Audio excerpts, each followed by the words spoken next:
E vërteta është që vitin e kaluar me Booking në bërë një bashkëpunim dhe është kërkuar që të depozitohet NIPT-i i kujdo i cili ka qenë duke listuar apartamente me qera. Nëse nuk depozitohet NIPT-i pran Booking, atëherë Booking do të kishte 20% më tepër, do të mblidhe për llogaritë të shtetit shqiptar 20% më tepër nga tarifa, nga komisionimi që Booking merr për vete. Por pjesa tjetër ka qenë e pandryshuar.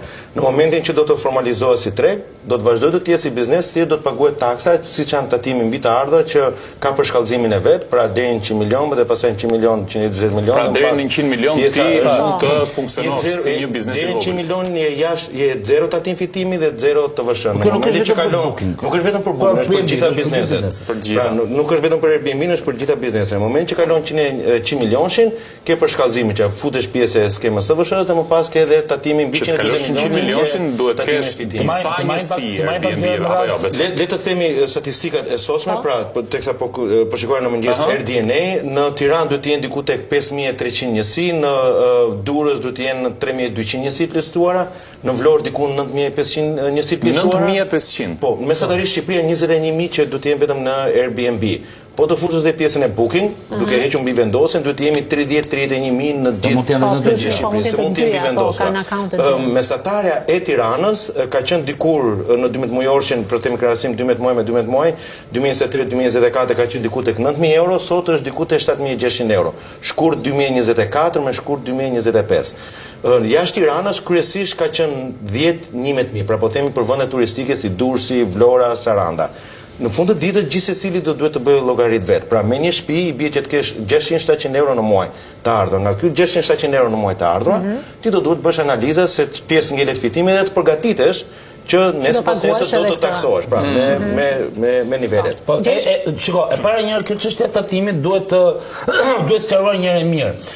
Tatimet që aplikohen në sektorin e real estate-it nuk janë të ndryshme nga tatimet të tjera, sepse dhe nëse ti jep shtëpinë tënde me qira, prap duhet të tatohesh, duhet të deklarohesh, duhet të formalizohesh me një 15% që është tatimi mbi të ardhura. Tatimi mbi të ardhura bëhet në një masë të konsiderueshme, por patjetër që ka dhe vende apo njerëz të cilët nuk duan ta bëjnë këtë gjë dhe ata janë në kundërshtim me ligjin. Ne nuk kemi këtu për të dhënë informacion mbi çfarë ndodh në kundërshtim me ligjin sepse nuk e dim.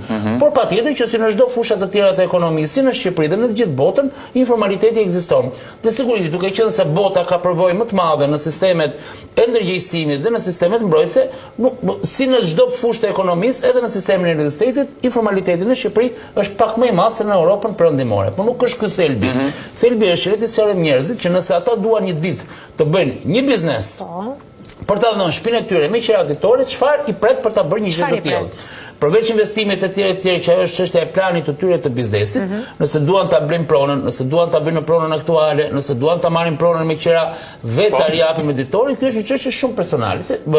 Ajo çka duhet njerëzit të kuptojnë është që si çdo biznes tjetër, si dikush që dëshiron të hapë një dyqan, si dikush që dëshiron të hapë një televizion, si dikush që dëshiron të hapë një fasoneri, është një biznes i regjistruar. Pra ti nuk i merr më parat si pagamarrës, por i merr si biznes yt. Ligji shqiptar parashikon që hapja e çdo biznesi në Shqipëri kalon, sidomos në nivele të vogla, pra biznesit të vogël, nëpërmjet një numri NIPT-i ku ti vetë deklarohesh, pra bëhesh vetë biznes. Çështja është biznesi Aulona BNB, Kristi BNB apo Gjergji BNB. Aulona BNB. Po nëse unë nuk e kam të deklaruar këtë Aulona. Po të sërojmë njërë si registrohesh. Nuk janë formalizuar. Të sërojmë njërë si registrohesh. Po patjetër, çdo biznes duhet të jetë regjistruar në të mirë të biznesit personal, në të mirë të shtetit dhe në mirë të tatimeve. Shteti nuk është polic, shteti orienton njerëzit të regjistrojnë bizneset e tyre që ti duke regjistruar në biznesin tënd, të jesh i formalizuar që në të ardhmen të kesh benefite. Meqenëse jemi këtu Gjergj, se di shumë mirë që shumë nga ata që lëshojnë të paktën shtëpitë me qira ditore, një pjesë nuk po them shumë e madhe se s'dua ta abuzojnë, por ka dhe nga ata që nuk e kanë të deklaruar. Sepse është një tregiri, dhe dikur në tregun e çamve në thonjza kur njerëzit ishin pa deklaruar. Më pas u ndërtuan sistemet të cilat filluan deklarimet. Është çështje kohe. Të gjithë do shkojnë te deklarimi. Çfarë ndodh? Nëse Aulona kërkon të hapë Aulona BNB, i nështohet rregullave të hapjes së një biznesi me numër NIPT-i, që më pas në varësi të xhiros është i vogël apo është i madh. Dhe ti duhet paguash taksat në bashki, duhet paguash dhe të paktën sigurimin e një personi që është administratori i kompanisë tënde, që në çdo rast mund të jesh ti personalisht, dhe është mos gaboj plus minus një shpenzim vjetor që shkon diku te 2 milion lekë të vjetra. Procesi i regjistrimit, sepse më pas do kesh fiskalizimin, ekonomistin e tjerë. Pra tu duhet rreth 2.000 euro në vit që ti ta mbash në gjallë nga pikpamja e formalitetit kompaninë tënde. 2.000 euro në vit. 2.000 euro në vit. 2.500 euro në vit shkon kostot e një personi fizik. Kostot e një personi. Të duhen Gjergj 4 muaj që të dalësh pastaj.